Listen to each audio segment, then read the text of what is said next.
இன்றைய செய்தியினுடைய தலைப்பு ஒருத்தராக இரு.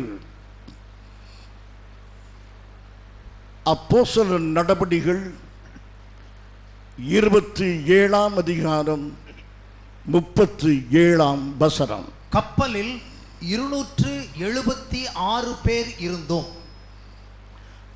கப்பலில் மொத்தம் இருந்தவர் 276 பேர். இந்த 276 பேரும் 4 வகை கூட்டமாக இருக்கிறார்கள். முதலாவது உள்ளவன் கப்பலின் சொந்தக்காரன், அதாவது கப்பலுடைய சொந்தக்காரன் சொல்லும் பொழுது வாடகைக்கு எடுத்திருக்கிறவன். இந்த கப்பலை ஏன் வாடகைக்கு எடுத்தான் என்றால், அன்றைக்கு மிக பிரபலமாக விளங்கிய ரோம் சாம்ராஜ்யம் எகிப்து தேசத்தினுடைய தானியத்தை நம்பி இருந்தது. எகிப்து தேசத்திலிருந்து தானியத்தை ரோம் சாம்ராஜ்யத்துக்கு கொண்டு போவதற்கு இந்த கப்பல்கள் அவசியமாக இருந்தன.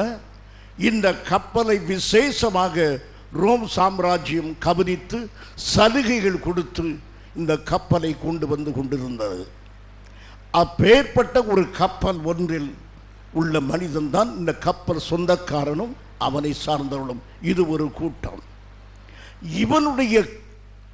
இவனுக்கு அடுத்தபடியாக அங்கே இருந்தது மாலுமி, கப்பலை ஓட்டுகிறவனும் அவனை சார்ந்தவர்களும். மூன்றாவதாக எகிப்திலிருந்து தானியத்தை சரக்குகளை கொண்டு வருகிற வியாபாரிகள், அவர்கள் மூன்றாவது கூட்டம்.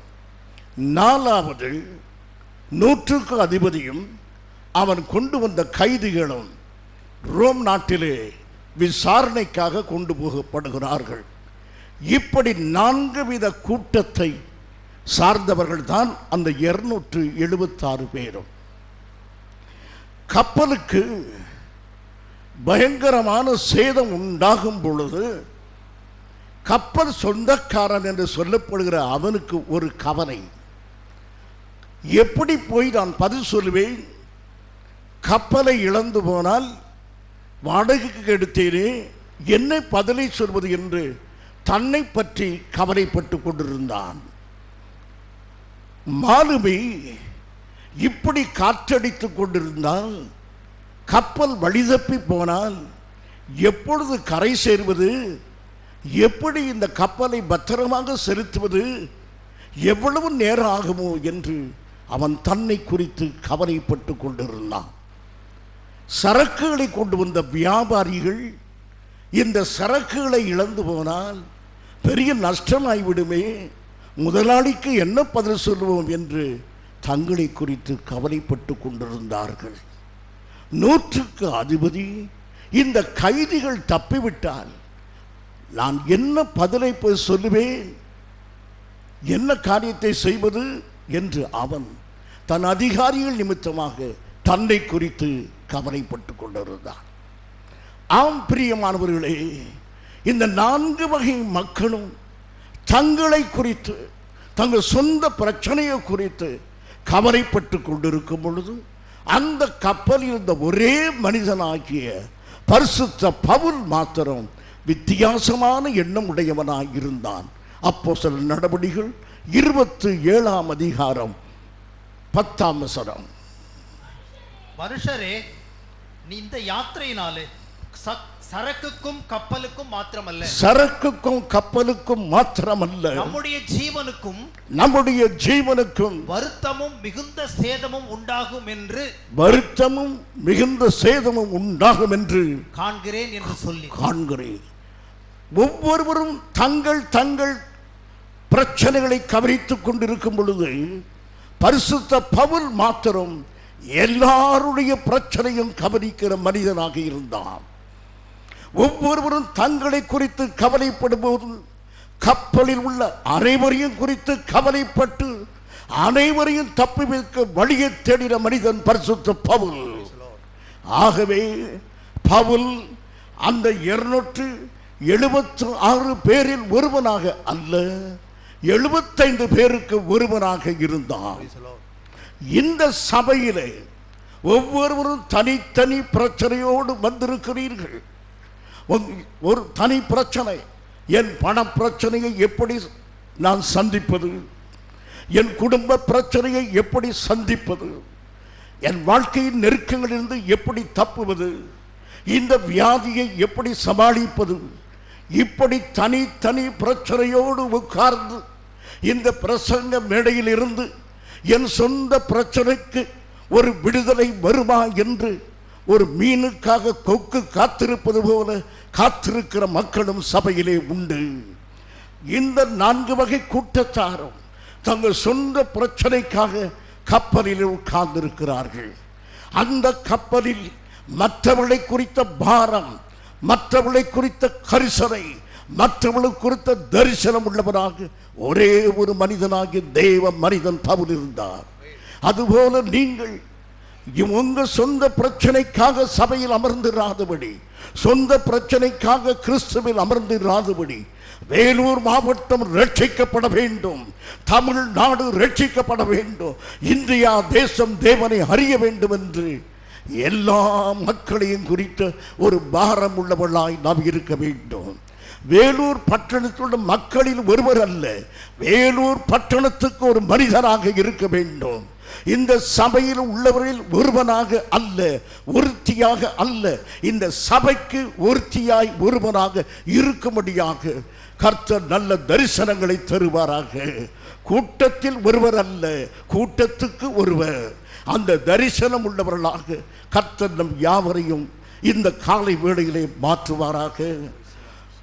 அருமையானவர்களே, வேலூர் 6 அசம்பிளிசார் சபையை எப்படி வலுப்படுத்தலாம், எப்படி விரிவுபடுத்தலாம், எப்படி ஆத்துமாக்களை ஏராளமாக சேர்க்கலாம், எத்தனை ஆராதனைகள் நடத்தலாம், இதைவிட ஒரு பெரிய பாரம் பரிசுத்த பவுல் சொல்லுவார், எல்லா சபைகளையும் குறித்த கவலை என்னை நெருக்குகிறது என்று. ஆம் பிரியமானவர்களே, தென்னிந்திய திருச்சபைகள் கர்த்தருக்குள்ளாக வளர வேண்டுமே. ரோமன் கத்தோலிக்க சபை வேதத்தின் மகத்துவத்தை அறிந்து கொள்ள வேண்டுமே. லூத்தரன் சபை இந்த முழு சத்தியத்துக்கு சொந்தக்காரனாக மாற வேண்டுமே. ஆவிக்குரியவன்னு சொல்லிக் கொடுக்கிற பெந்தெக்கோஸ்தே சபையார் எதை பிரசங்கம் பண்ணுகிறார்களோ அதன்படி ஜீவிக்க வேண்டுமே என்று எல்லா சபைகளையும் குறித்து நம்மை பாரப்படுத்த வேண்டும். எல்லா சபைகளையும் குறித்து நாம் பாரம் உள்ளவர்களாய் தெய்வ சமூகத்திலே நாம் இருக்க வேண்டும். சபைகளுக்கு நியாய தீர்ப்பு சொல்வதற்கல்ல, சபைகளுக்காக ஜெபம் பண்ணுவதற்காக அழைக்கப்பட்டிருக்கிறோம். பிரியமானவர்கள், இப்போது கப்பலுக்கும் அங்குள்ள மனிதர்களுக்கும் ஆபத்து. சரக்குகளுக்காக கவலைப்படுகிற ஒரு மனிதன், தன் வேலைக்காக கவலைப்படுகிற ஒரு மனிதன், கப்பலுக்காக கவலைப்படுகிற மற்றொரு மனிதன், கைதிகளுக்காக கவலைப்படுகிற இன்னொருவன். என் அருமையான சகோதரனே சகோதரிகள், இந்த காலை வேளையிலே உங்கள் பாரம் என்ன? நீங்கள் ஏன் திருச்சபையிலே இருக்கிறீர்கள்? நீங்கள் ஏன் கிறிஸ்துவுக்குள் வாழுகிறீர்கள்? உங்கள் நோக்கம் என்ன? அந்த கப்பல் என்ன சூழ்நிலையில் இருக்கிறது என்று பார்க்கிறோம். 9ஆம் வசனத்தை வாசியுங்கள்.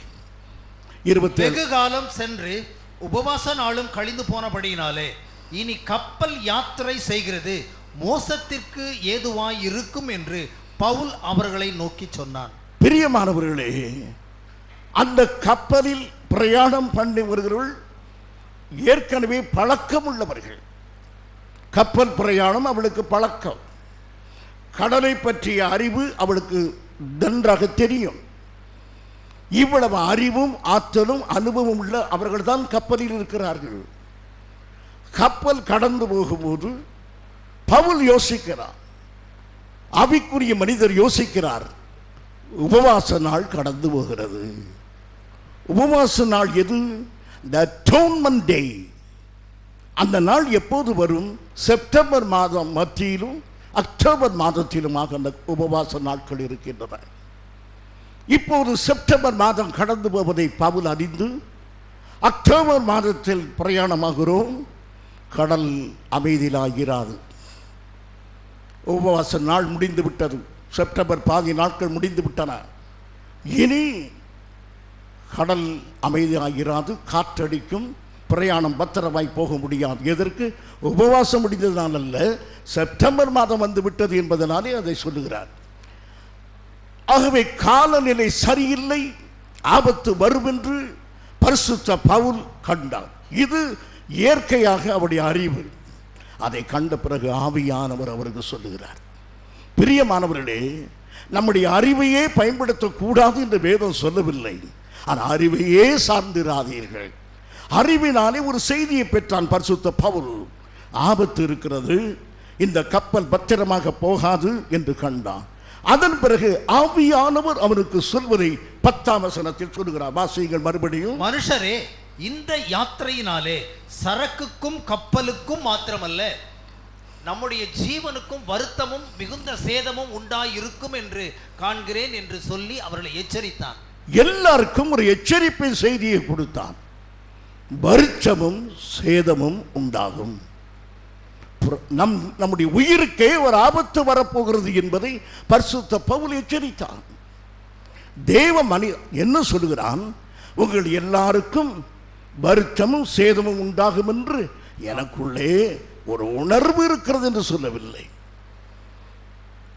நான் அப்படி உண்டாகும் என்று நான் காண்கிறேன்.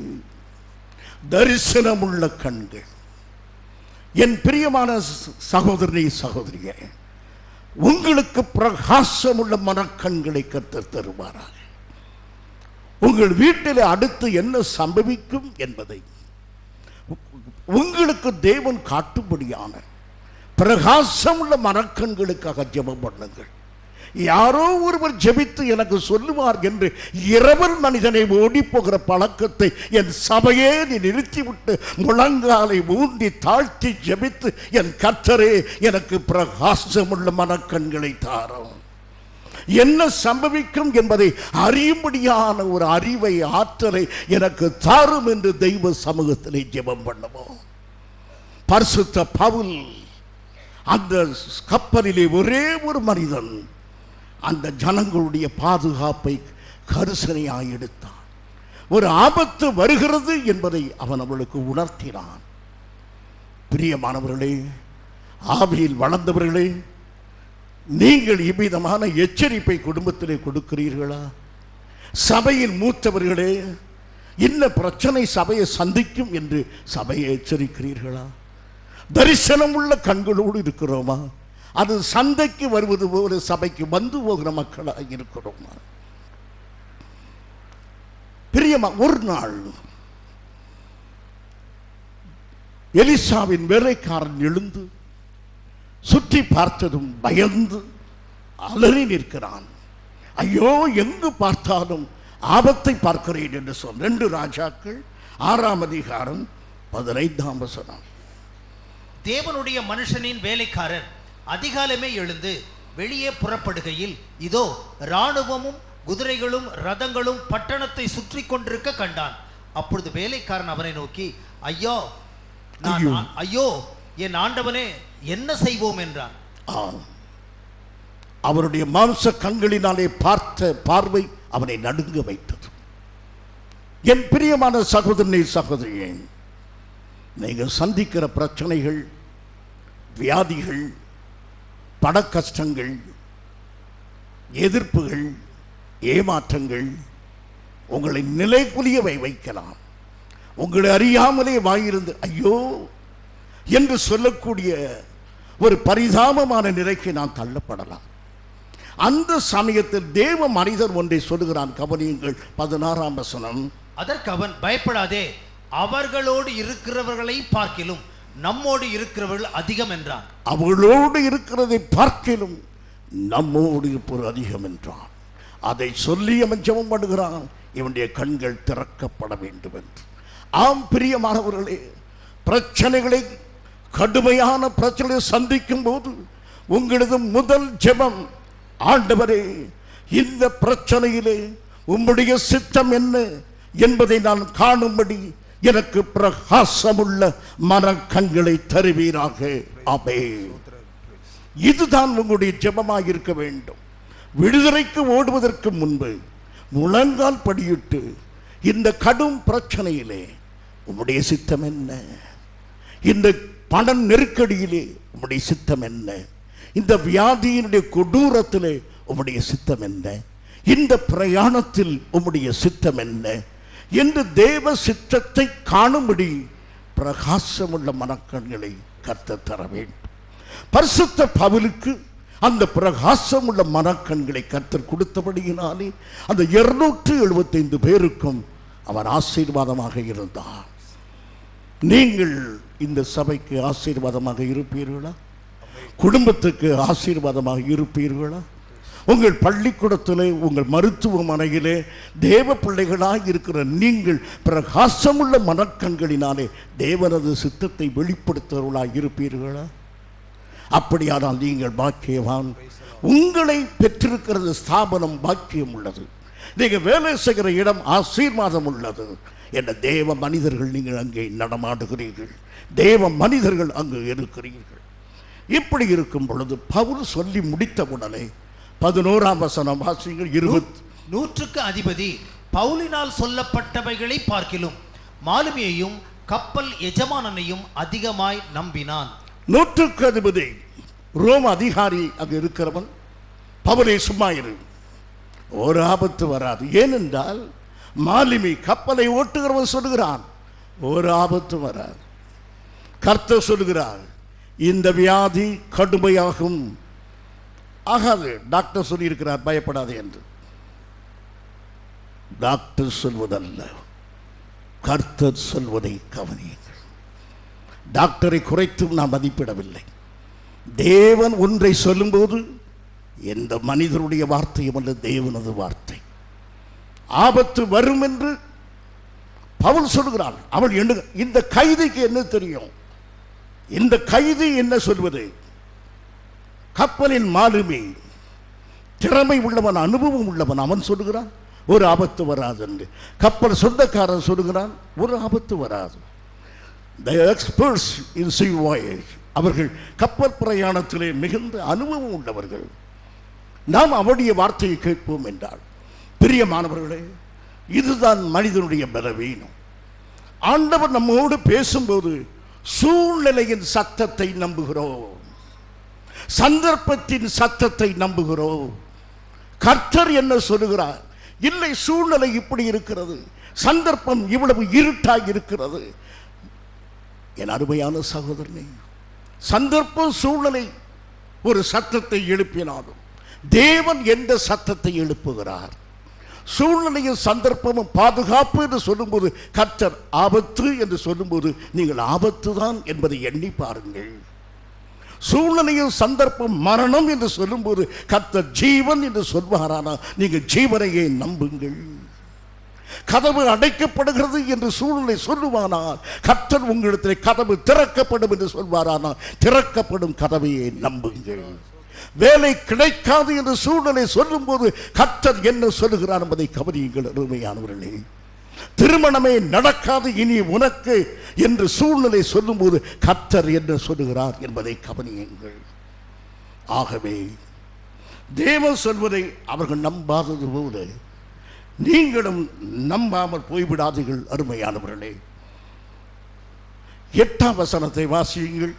அப்போஸ்தலர் நடபடிகள் 27:8. அதை வருத்தத்தோட கடந்து நல்ல துறைமுகம் எனப்பட்ட ஒரு இடத்திற்கு வந்தோம். லிசைய பட்டணம் அதற்கு சமீபமாய் இருந்தது. நல்ல துறைமுகம் என்ற பட்டணத்துக்கு அவள் வரும்பொழுதுதான் இந்த காரியத்தை பவுல் சொன்னான். இந்த நல்ல துறைமுகத்துக்கு வந்தவுடனேயே சூழ்நிலை சாதகமாயிற்று. காற்று மெதுவாக அடிக்க ஆரம்பித்தது. அதனாலே அவர்களுக்கு மிகுந்த நம்பிக்கை இருந்தது.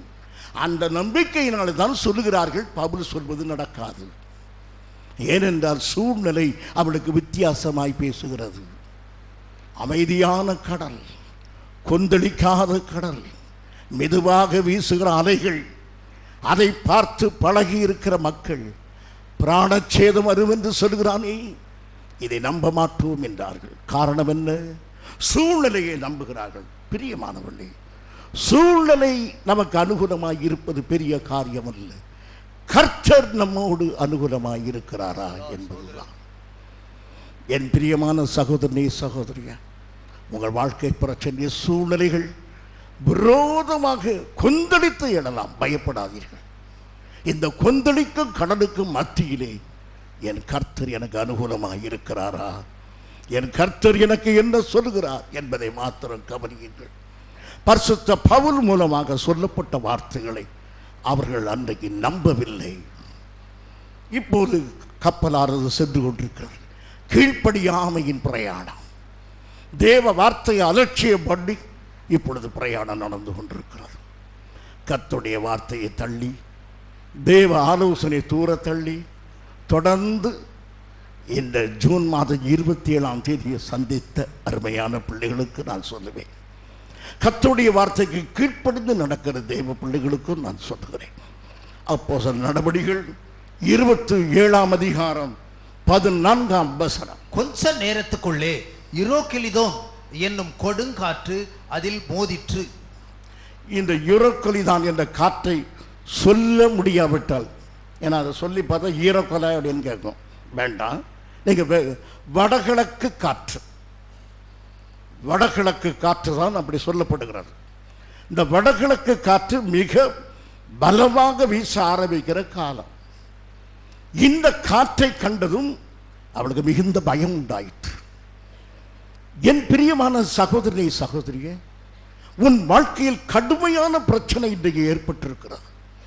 ஐயோ அதமானே, ஐயோ என் பிரச்சனைகள் மிக கடுமையாகிவிட்டது, இனி எனக்கு எதிர்காலம் இல்லை, இனி என் வாழ்க்கை கண்ணீரும் கஷ்டம்தான் என்று எண்ணுகிற ஒரு யூரோக்கொலிதான் காற்று அங்கே எழும்பிற்று.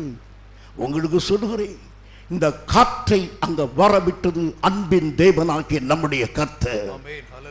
ஏன் அந்த காற்றை வரவிட்டார் தெரியுமா?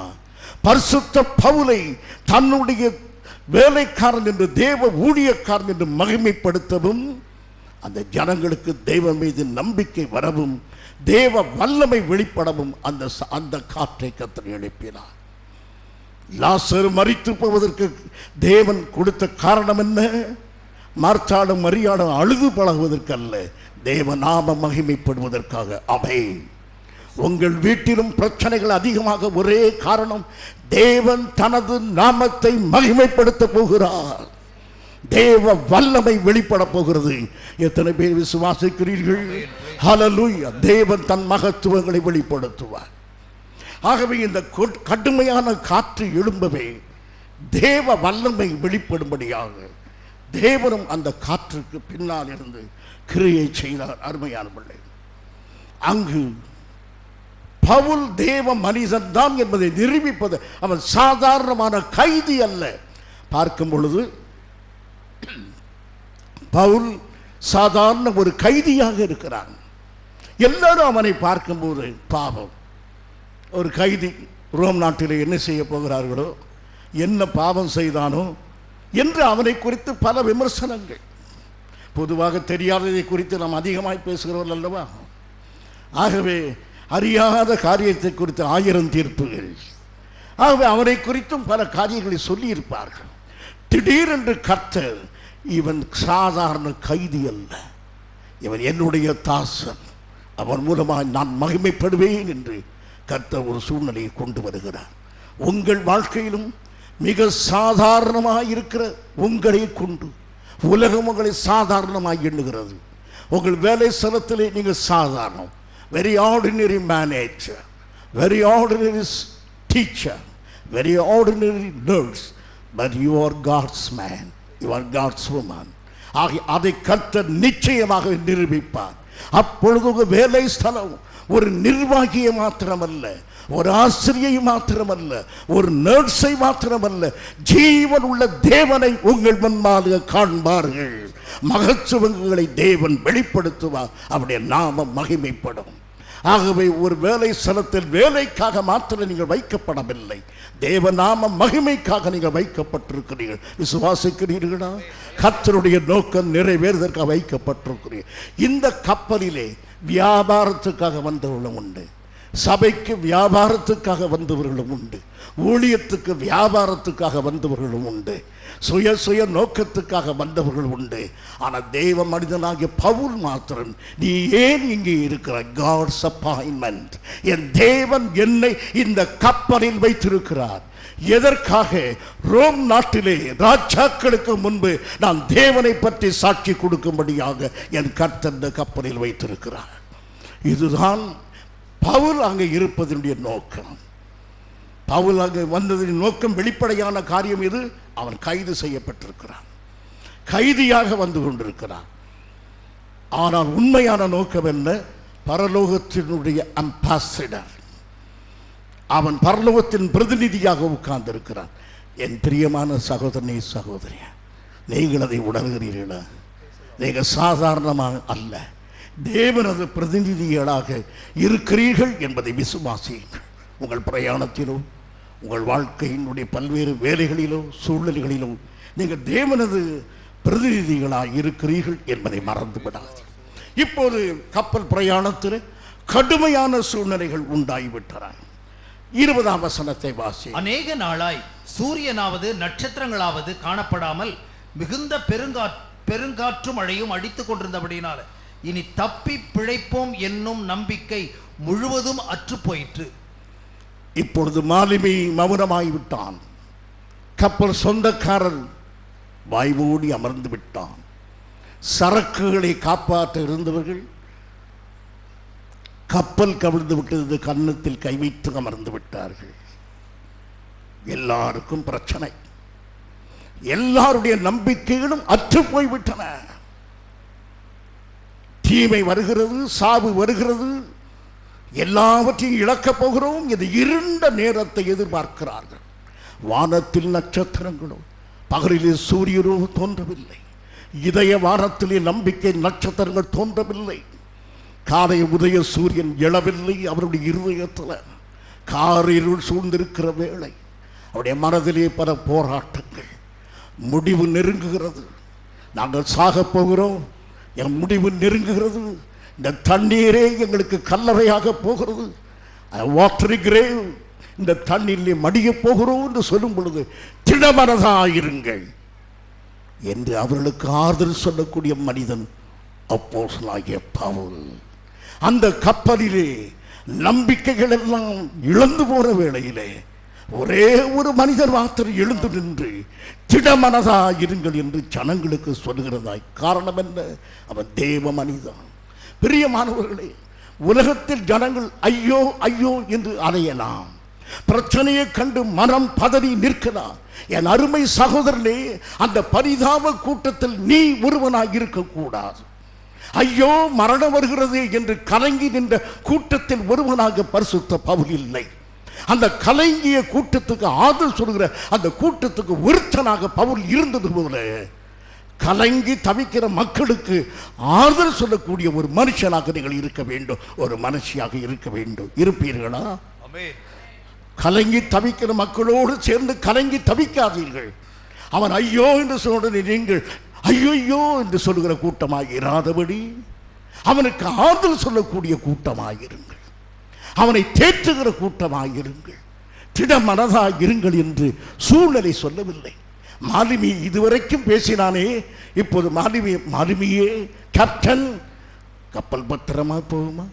பயம் மூடிட்டு நானே பயந்து போயிருக்கிறேன், பத்திரமாய் போகுமா? கப்பல் சொந்தக்காரர் கண்ணீர், சரக்குகள் காப்பாற்ற முடியும். எல்லாரும் பயந்து நடுங்கி நம்பிக்கை இல்லாத வேளை.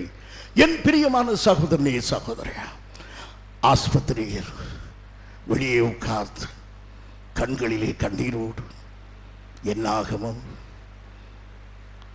வியாதி கடுமையாகி மரணமே நெருங்கி சரித்திரம் முடிந்து போகுமோ என்று சஞ்சலப்படுகிற தெய்வ பிள்ளையே, என் பிள்ளையின் எதிர்காலம் இருண்டதாயிருக்குமோ?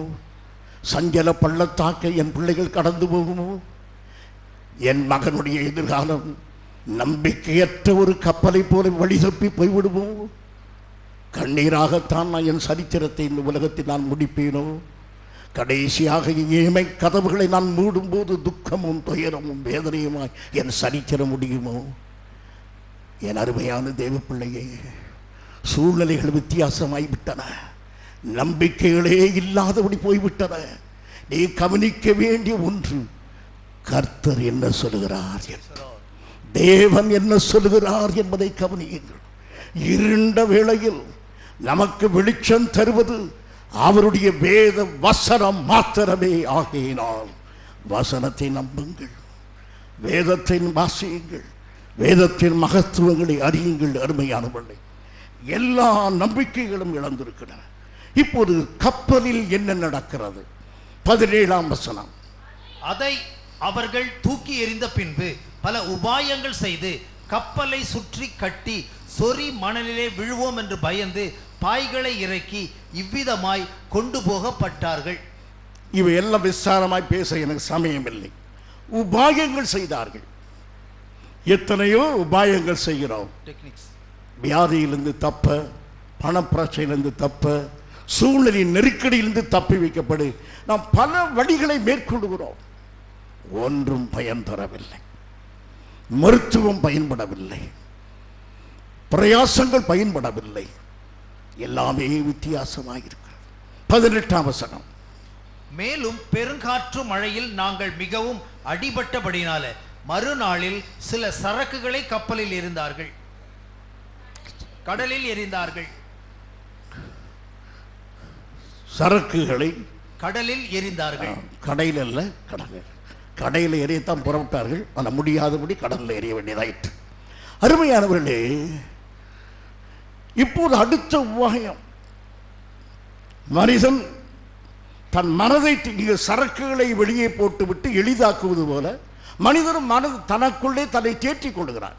பரவாயில்லை, அப்படி நடக்காது, நான் அப்படி நடக்க விடமாட்டேன் என்று தனக்கே சமாதானம் சொல்லிக் கொள்வான். சூழ்நிலையில் ஆண்டவர் பேசுவார், இந்த கஷ்டம் உனக்கு வரும், இந்த நஷ்டம் உனக்கு வரும், நீ இந்த காரியத்தை செய்ய வேண்டும். மனம் சொல்கிறது, அதெல்லாம் வராது, எனக்கு எப்படி வராது, யாருக்கு வந்தாலும் எனக்கு வராது. சரக்குகளை கீழே போடுகிறீர்கள், மனபாரத்தை கீழே போடுகிறீர்கள், மன சஞ்சலத்தை கீழே போடுகிறீர்கள். கர்த்தருடைய ஆலோசனைப்படி போட்டால் சரிதான். நீங்களாக உங்கள் மனதை எளிதாக்க முடியாது. நீங்களாக உங்கள் மனதை தேற்றிக்கொண்டே இராதீர்கள். சரக்குகளை தூர எறிந்தால் பத்திரமாய் போய்விடலாம் என்று அவள் போட்ட கணக்கின்படி நீங்கள் உங்கள் மனதை எளிதாக்கி கொண்டிருக்கிறீர்களோ? சொந்தக்காரருடைய ஆலோசனை கேட்டு மனதை எளிதாக்குகிறீர்களா? நண்பருடைய ஆலோசனையை கேட்டு மனதை எளிதாக்கி கொண்டிருக்கிறீர்களோ? சரக்குகளை எறிவதனாலே பிரயோஜனம் ஒன்றுமில்லை. 19ஆம் வசனம். 3ஆம் நாளிலே கப்பலின் தளவாடங்களை எங்கள் கைகளினாலே எடுத்து எறிந்தோம். உபயோகமுள்ள பொருள்களையும் தூக்கி எறிந்தார்கள். பிற்காலத்தில் இவை எல்லாம் தேவையானதையும் இப்போது தூக்கி எறிந்து விட்டார்கள். ஆம் பிரியமானவர்களே, உயிருக்கு ஆபத்து என்ற உடனே எதையும் தூக்கி எறிவதற்கு மனிதன் ஆயத்தமாவான். எதை தூக்கி எறிந்தாலும் மனிதன் காப்பாற்றப்பட மாட்டான். நமக்கு பிரியமுள்ள அநேக காரியத்தை விட்டுவிட கடைசியில் தீர்மானம் பண்ணுவோம். சில பேர் மரிக்கும் போது சொல்வார்கள், இன்னும் 10 நிமிடம் தான் இருக்கும், ஆண்டவரே நான் பிழைத்தான் ஊழியம் செய்வேன். ஐயோ பரிதாபம். காலம் முழுவதும் உறங்கிவிட்டு கடைசி கண்ணுறங்கும் வேளையிலே நான் ஊழியம் செய்வேன் என்று சொல்கிறாயே, எத்தனை பரிதாபம். அந்த கொடுக்கப்பட்ட தடவாடங்கள் எல்லாம் தூக்கி எறியப்பட்டு விட்டன. எத்தனை சந்தர்ப்பங்களை தூக்கி எறிந்து விட்டோம். எத்தனை அருமையான சிலாக்கியங்களை எல்லாம் தூர எறிந்தோம். இப்போது கப்பல் காப்பாற்றப்படுவது போல வாழ்க்கை கப்பல் காப்பாற்றப்படும் என்று எண்ணுகிறோமே, நடக்காது. இவைகளெல்லாம் செய்வதனால் நடக்காது. அருமையானவர்களே, இப்போதுதான் பரிசுத்த பவுல் பேச ஆரம்பிக்கிறார். 21ஆம் வசனம். அநேக நாள் அவர்கள் போஜனம் பண்ணாமல் இருந்தபோது பவுல் அவர்கள் நடுவிலே நின்று, மனுஷரே, இந்த வருத்தமும் சேதமும் வராதபடிக்கு என் சொல்லை கேட்டு கிரேத்தா தீவை விட்டு புறப்படாமல் இருக்க வேண்டியதா இருந்தது. இப்போது பவுல் சொல்கிறார், என்னுடைய சொல்லை கேட்டு புறப்படாமல் இருந்தால் எவ்வளவு நலமாக இருக்கும். இந்த 4 வகை கூட்டத்தாருடைய பேச்சை கேட்டு இப்போது இப்படி மாட்டிக்கொண்டீர்களே. என் பிரியமான சகோதரனே, சகோதரியே, ஆண்டவர் உங்களையும் என்னையும் பார்த்து சொல்லுகிறார், நீ இன்றைக்கு சந்திக்கிற பிரச்சனைக்கு காரணம் நான் சொன்னதை நீ கேட்காததினாலே. திருமணம் செய்து கொண்டு கண்ணீரோடு வாழ்கிற தேவ பிள்ளையே, இந்த திருமணம் வேண்டாம் என்று ஆவியானவர் 1000 முறை சொல்லும் போது நீ சொன்ன பதில் என்ன? இவன் உன் வாழ்க்கைக்கு ஏற்றவனாக இருக்க மாட்டான் என்று உனக்கு சொல்லப்பட்ட ஆலோசனை தூக்கி எறிந்து தளவாடத்தை எரிந்தது போல எரிந்து போட்டு இன்றைக்கு கண்ணீரோடு உட்கார்ந்திருப்பதன் காரணம் என்ன? வேண்டாம் இந்த பழக்கம் என்று சொல்லும்போது, இல்லை இவன் என்னை காப்பாற்றுவான் என்று பெற்றோரை மீறி நடந்த வாலிப பெண்ணே, இவன் என்னை உயிரிலும் மேலாக நேசிப்பான் என்று அவன் வார்த்தையை நம்பி வாழ்க்கை பயணத்தை தொடங்கி நடுத்தெருவிலே நிறுத்தப்பட்டு பேதையான புறாவே, புத்தி இல்லாத பெண் ஒட்டகம் போல அலைகிறது. ஏன் வழி தப்பி போன காரணம் என்ன? தேவன் சொன்ன ஆலோசனை தூர தள்ளினோம். கர்த்தர் கொடுத்த அருமையான காரியங்களை தூர எரிந்து இன்றைக்கு கண்ணீரோடு இருக்க வேண்டிய காரியம் என்ற நான் அன்றைக்கு சொன்ன வார்த்தைகளை நீங்கள் கேட்காததினாலே இன்றைக்கு இந்த வருத்தமும் சஞ்சலமும் உண்டாகியிருக்கிறது. இதை செய்யாதே என்று சொன்னேனே, உன் மகனுக்கு உன் மகளுக்கு இதை செய்யாதே என்று சொன்னேனே, நீ மீறி இப்படி செய்தாயே, உன் பிள்ளைகளை கண்ணீரில் தவிக்க விட்டது நீங்கள் சாலை என்று பெற்றோரை பார்த்து கர்த்தர் பேசுகிறது இல்லையா? என் அருமையான சகோதரனே, சகோதரியே, தேவனது வார்த்தையை அலட்சியம் பண்ணாதீர்கள். சொந்தக்காரர்களுடைய வார்த்தை, இன ஜனங்களுடைய வார்த்தை, பாரம்பரியத்தின் வாழ்க்கை, பழக்க வழக்கத்தின் வாழ்க்கை, இதையே நம்பி வேதவசனத்தை தள்ளாதீர்கள். அப்படியான நம்பிக்கையற்ற சூழ்நிலை வரும், கார்மேகம் சூழ்ந்துவிடும், இந்த நெருக்கமான வேளையிலே தள்ளப்படுவோம். இப்போது பாருங்கள் என்ன நடக்கிறது என்று அவன் பேசுகிறான். வாசியுங்கள். ஆகிலும் திடமனதாய் இருங்கள் என்று இப்பொழுது உங்களுக்கு தைரியம் சொல்லுகிறேன். தைரியம் சொல்லக்கூடியது யார் மாத்திரம்தான்? பரிசுத்த பவுல். மாலுமி தைரியம் சொல்லி இருக்க வேண்டும், கப்பல் சொந்தக்காரன் சொல்ல வேண்டும். சொல்ல வேண்டியவர்கள் எல்லாம் மௌனமானார்கள். பத்திரமாய் போவோம், பத்திரமாய் போவோம் என்று அன்றைக்கு சொன்னார்களே, இப்போது கஷ்டம் வரும்போது வாய் திறக்கிறார்களா? சிலை போல் அமர்ந்து விட்டார்கள். இந்த நாட்டின் அநேக மக்கள் நம்பிக்கையோடு தங்கள் ஏறெடுத்த தெய்வங்கள் சிலைகளாக இருப்பது போல அவர்களும் அன்றைக்கு சிலைகளாக இருந்தார்கள். இந்த தேசத்தின் சிலை இந்த தேசத்தை காப்பாற்றாது, ஜீவனுள்ள தேவன் மாத்திரமே காப்பாற்றுவார். அதுபோல இங்கும் இந்த மனிதருடைய ஆலோசனைகள் எதுவுமே ஈடுபடவில்லை. பரிசுத்த பவுல் பேசுகிறார், திடமனதாயிருங்கள், உங்களுக்கு தைரியம் சொல்லுகிறேன், தைரியம் சொல்கிறேன். அந்த 276 பேரில் ஒரே ஒரு மனிதன் தைரியம் சொல்லுகிறான். 275 பேருக்கு ஒருத்தன். அவர்கள் எல்லாரும் அதைரியமாய் இருக்கிறார், பயந்து நடுங்கி இருக்கிறார். ஒரே ஒரு மனிதன். என் அருமையான சகோதரனே, வீட்டில் எல்லாரும் பயந்து நடுங்கும் போது ரட்சிக்கப்பட்ட நீயும் பயந்து நடுங்கக்கூடாது. நீதான் அந்த வீட்டுக்கு ஆறுதல், நீதான் அந்த வீட்டுக்கு திடமனதாக இருக்க வேண்டும். நீ வித்தியாசமாக இருக்க வேண்டும். உன் குடும்பத்துக்கு நீ ஒருத்தி, குடும்பத்துக்கு நீ ஒருவன் என்பதை மறந்து விடாதீர்கள். அடுத்ததாக 23ஆம் வசனம். ஏனென்றால் என்னை ஆட்கொண்டவரும் நான் சேவிக்கிறவருமான தேவனுடைய தூதனானவர் இந்த ராத்திரியிலே என்னிடத்திலே வந்து நின்று, பவுலே பயப்படாதே, நீ ராயனுக்கு முன்பாக நிற்க வேண்டும். இதோ உன்னுடனே கூட யாத்திரை பண்ணுகிற யாவரையும் தேவன் உனக்கு தயவு பண்ணினார் என்றார். யாத்திரை பண்ணுகிற யாவருக்கும் தேவன் தயவு பண்ண காரணம் என்ன? பரிசுத்த பவுல் மாத்திரமே. என் அருமையான சகோதரனே, சகோதரி, விமான விபத்தில் எல்லாரும் அழிந்து போகும்போது ஒரு பாஸ்டரிடத்தை நாங்கள் கேட்டோம், இப்படி விமான விபத்தில் தேவ பிள்ளைகள் போகும்போது யார் கிராஷ் ஏற்படுகிறது என்ன சொல்கிறேன் என்று அவர் சொன்னார். அந்த ஒரு மனிதன் வைராக்கியமாக ஜெபம் பண்ணி போனால் அவன் நிமித்தமாக எல்லாரும் நிச்சயமாய் காப்பாற்றப்படுவார்கள், வேதம் சொல்கிறது என்று. நானும் உங்களுக்கு சொல்கிறேன், உங்கள் நிமித்தமாக அநேக மக்கள் காப்பாற்றப்படும்படியாக நீங்கள் தேவ மனிதர்களாயிருங்கள். பரிசுத்த ஆவியினால் நிறைந்திருங்கள். தேவனுடைய வழியிலே நடங்கள். பரிசுத்தமாக இருங்கள். ஆபத்து உங்களுக்கு வராது மாத்திரமல்ல, மற்றவர்களுக்கு வருகிற ஆபத்தை தடுத்து நிறுத்துகிற பாதுகாப்பு சுவராக நீங்கள் இருப்பீர்கள். ஆகையினால் அந்த கூட்டத்துக்கு ஒருவர், அந்த கூட்டத்துக்கு ஒருத்தி என்று நீங்கள் நிச்சயமாக இருப்பீர்கள். அப்படி இருப்பீர்களா? அந்த தரிசனம் உங்களுக்கு இருக்கிறதா? அருமையானவர்களே, நான் மாத்திரம் தப்ப வேண்டும் என்றல்ல, இப்படி உங்கள் ஒருவருக்கும் பிராணச்சேதம் வராது என்று சொல்லும்போது அவன் என்ன சொல்லுகிறான்? என் மனதிலே அப்படி தோன்றுகிறது என்று சொல்லவில்லை. அவன் என்ன சொல்லுகிறான்? என்னை ஆட்கொண்டவரும் நான் சேவிக்கிறவருமான தேவனுடைய தூதனானவர் இந்த ராத்திரியிலே என்னிடத்தில். எப்போது சொன்னார்? இந்த ராத்திரியிலே. இன்று ராத்திரி. a fresh revelation from God. நீங்க அநேகமே சொல்லுவது 10 வருஷத்துக்கு முன்பு கர்த்தர் என்னோடு பேசினார், 20 வருஷத்துக்கு முன்பு ஒரு காட்சியை காட்டினார். ஆகா, தேவன் என்னோடு பேசினது எவ்வளவு சந்தோஷமாயிருது. எப்போது பேசினார் சிஸ்டர்? 35 years ago. அதுக்கு பிறகு உனக்கு கர்த்தரோடு உனக்கு அனுபவமே கிடையாதா? பவுல் சொல்லுகிறார், கர்த்தர் எப்போது பேசினார்? இன்று ராத்திரி.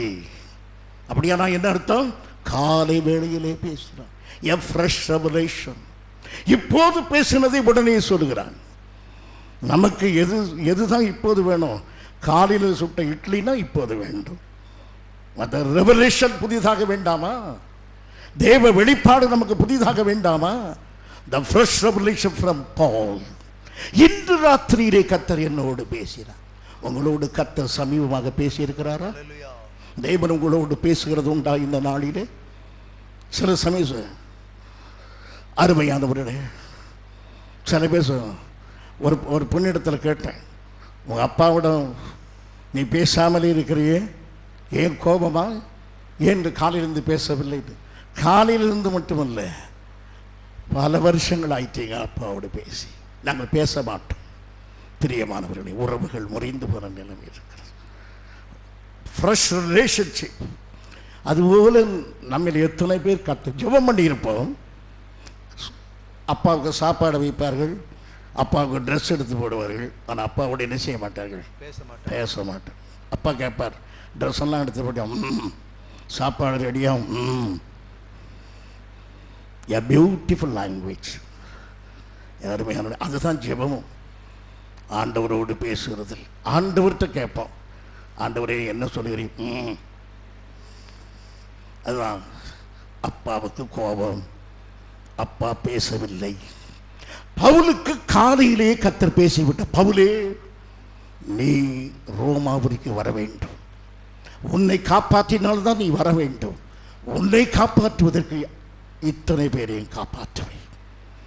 பிரியமானவர்களே, இப்படிப்பட்ட நல்ல தரிசனமும் வெளிப்பாடும் உள்ளவர்களாக இருக்கும்படி கர்த்தர் நமக்கு உதவி செய்வாராக. அந்த செய்தியை பெற்ற பிறகு அவன் என்ன செய்கிறான்? 25ஆம் வசனம். ஆனபடினாலே மனுஷரே திடமனதாயிருங்கள், எனக்கு சொல்லப்பட்ட பிரகாரமாகவே நடக்கும் என்று தேவனிடத்தில் நம்பிக்கையாயிருக்கிறேன். மற்ற ஜனங்களை எல்லாம் என்ன செய்தான்? திடப்படுத்தினான். மேடை மேலே ஏறி என்னோடு கர்த்தர் பேசினார், நான் தான் தேவ மனிதன், நீங்கள் எல்லாரும் தேவனற்றவர்கள் என்று பிரசங்கம் பண்ணிட்டு இருக்கல. மற்ற ஜனங்களை என்ன செய்தான்? திடப்படுத்தினான். இந்த ஜனங்களை திடப்படுத்துங்கள்.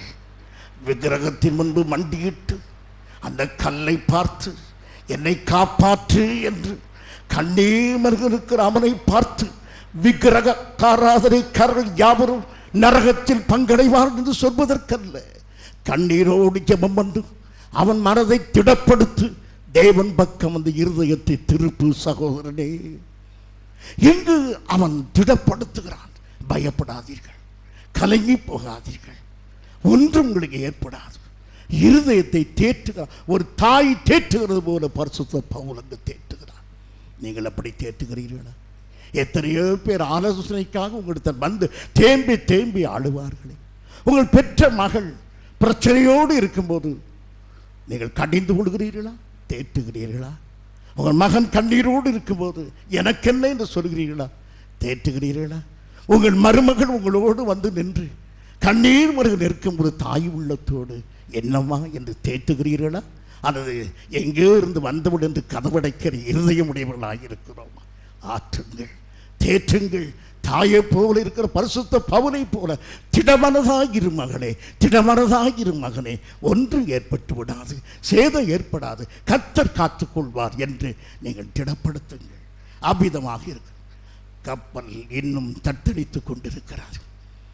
இன்னும் பிரச்சனை முடிந்த பாடு இல்லை.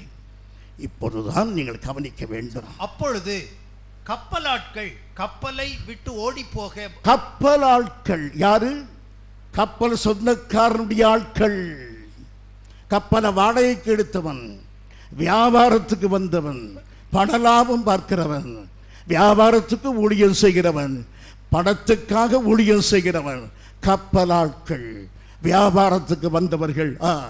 கப்பலை விட்டு ஓடி போக வகை தேடி அவன் உள்ளத்தில் ஒரு எண்ணம், இந்த பவுல் இப்படித்தான் உளறிக்கிட்டு இருப்பான், ஒரு சேதமும் வராதான். என்ன காற்று, கடுமையான சுழல் காற்று, வடகிழக்கு காற்று அடிக்கிறது, சேதமே வராதா?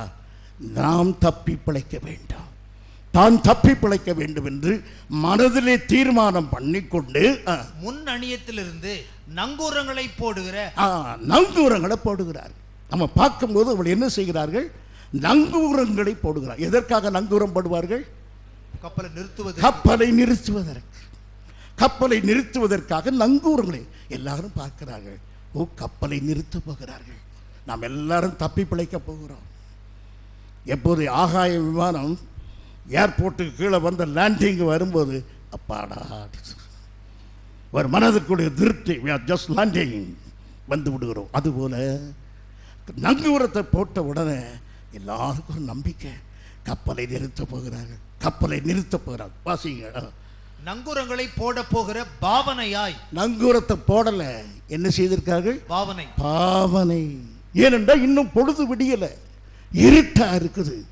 பாவனை பண்ணி கொண்டு என்ன செய்கிறார்கள்? உண்மையிலே படகை கடலில் இறக்குகையில் அங்கு லைஃப் போட்டுகள் இருக்கிறது. ஆபத்தில் தப்புவதற்கு படகு இருக்கிறது. அதுக்கு என்ன பெயர்? Life boat. அந்த போட்டை, அந்த படகை கீழே இறக்கி அதில் ஏறி ஓடி போகணும்னு நினைக்கிறார்கள். ஆனால் தந்திரம் பண்ணுகிறார்கள். என்ன தந்திரம்? நங்கூரத்தை ஓடுவது போல பாவனை செய்து தாங்கள் தப்பித்துக் கொள்ள பார்த்தார்கள். ஊழியத்திலே பாவனைக்காரர்கள் அதிகம் உண்டு. பரிசுத்தவான்களைப் போல பாவனை பண்ணுவார்கள். கர்த்தருக்கு அர்ப்பணிக்கிறவர்களைப் போல பாவனை பண்ணுவார்கள். இரவும் பகலும் உங்களுக்காக நாங்கள் ஜெபம் பண்ணுகிறோம் என்று பாவனை பண்ணுவார்கள். பாவனை பண்ணுவர்கள் இருக்கிறார். ஆனால் பார்வைக்கு என்ன தெரிகிறது? நங்கூரத்தை ஓடுவது போல, நம்மை காப்பாற்றுவது போல தெரிகிறது. ஆனால் உண்மையிலே செய்கிற வேலை என்ன? பாவனை பண்ணி கொண்டிருக்கிறார்கள். தாங்கள் தப்பித்துக் கொள்ள, தங்கள் குடும்பம் தப்பித்துக் கொள்ள வியாபார வேலையைத்தான் காட்டுகிறாளே தவிர அங்கு தேவ சித்தத்தை நிறைவேற்றவில்லை. என் பிரியமான சகோதரனே, சகோதரிய, இதை யாரும் கவனிக்கவில்லை. இதை கவனித்தது யார் என்று பாருங்கள். பவுல். வாசிங்க. பவுல் 100க்கு அதிபதியையும் சேவகரையும் நோக்கி. இப்போது பவுல் தான் அதை கண்டுபிடித்தான், வேற யாருக்கும் தெரியாது. எல்லாரும் நங்கூரம் போட போறாங்க, நங்கூரம் போட போறாங்க, தப்ப போறோம். பவுல் மாத்திரம் சொல்லு, இல்லை, திருட்டு பசங்க ஓடி போக போகிறாங்க.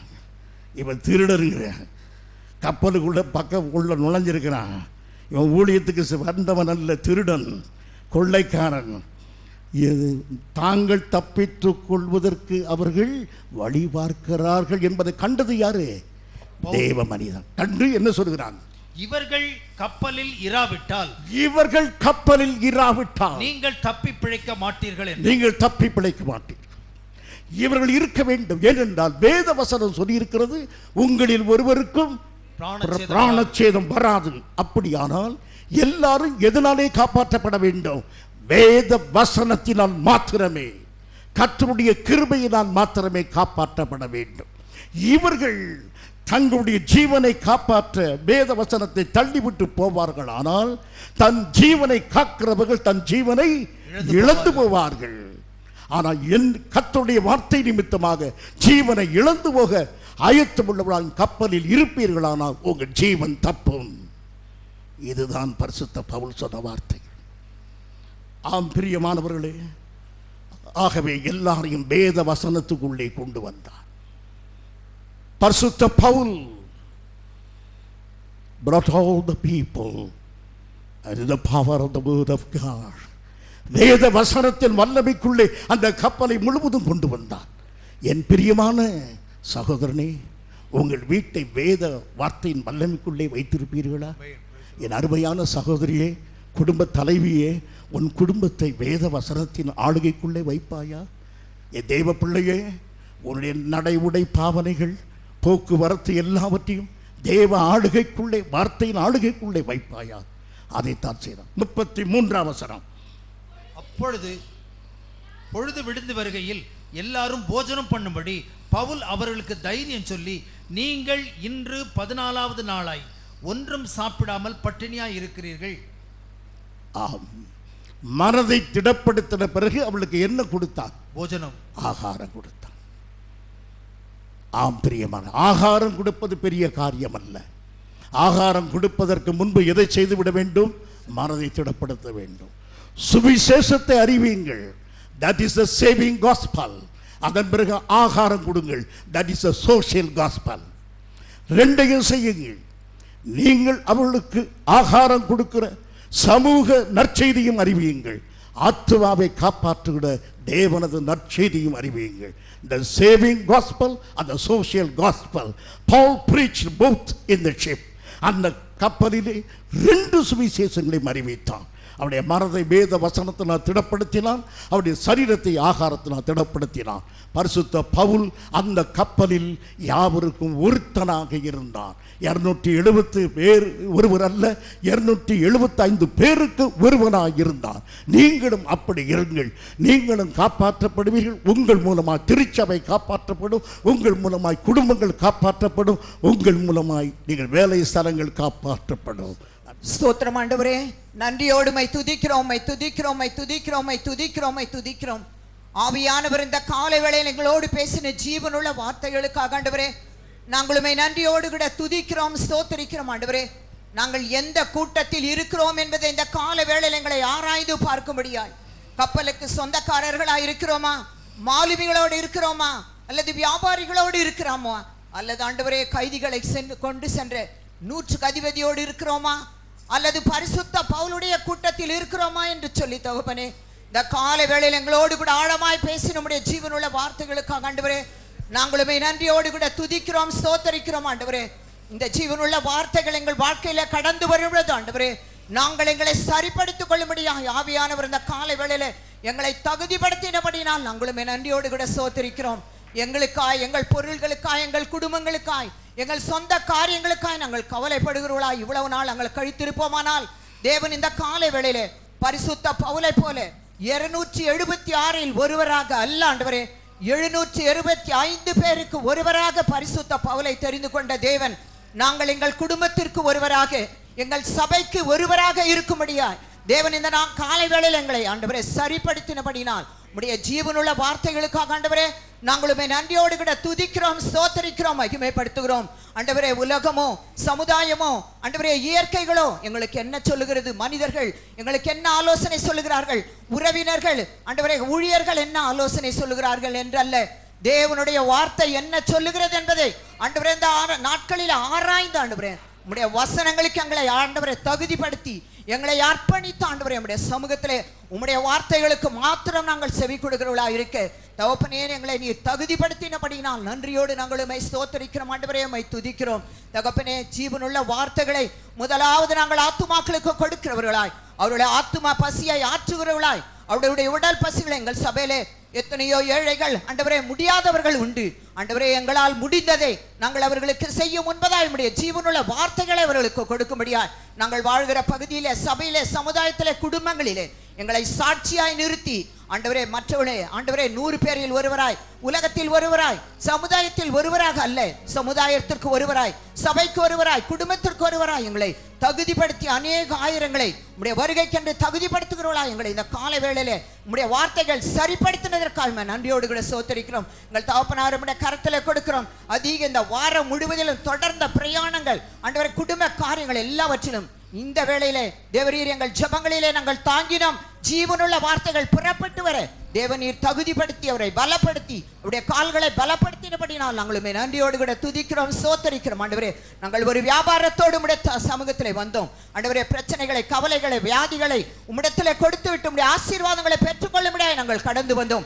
அப்படியே உம்முடைய ஆசீர்வாதங்களை நாங்கள் பெற்றுக்கொண்டு ஆசீர்வாத பாத்திரங்களாய் கடந்து செல்ல இந்த நாளிலே தேவநீர் எங்களோடு கூட இடைப்பட்டபடினால் நாங்களுமே நன்றியோடு கூட துதிக்கிறோம், ஸ்தோத்தரிக்கிறோம், மகிமைப்படுத்துகிறோம். எல்லா துதி, கனம், வல்லமை, மகிமை எங்கள் தேவனாகிய எமக்கு ஒருவருக்கு மாத்திரமே நாங்கள் செலுத்துகிறோம். விலையேற பெற்ற இயேசு கிறிஸ்துவின் இன்ப நாமத்தில் ஜெபிக்கிறோம் எங்கள் ஜீவனுள்ள நல்ல பிதாவே. ஆம். என் ஆத்துமாவே கர்த்தரை ஸ்தோத்திரி, என் முழு உள்ளமே அவர் பரிசுத்த நாமத்தை ஸ்தோத்திரி. என் ஆத்துமாவே கர்த்தரை ஸ்தோத்திரி, அவர் செய்த சகல உபகாரங்களை மறவாதே. நம்முடைய கர்த்தராகிய இயேசு கிறிஸ்துவின் கிருபையும் பிதாவாகிய தேவனுடைய அன்பும் பரிசுத்த ஆவியானவருடைய ஐக்கியமும் நம் அனைவரோடு கூட என்றும் இருப்பதாக. ஆமென்.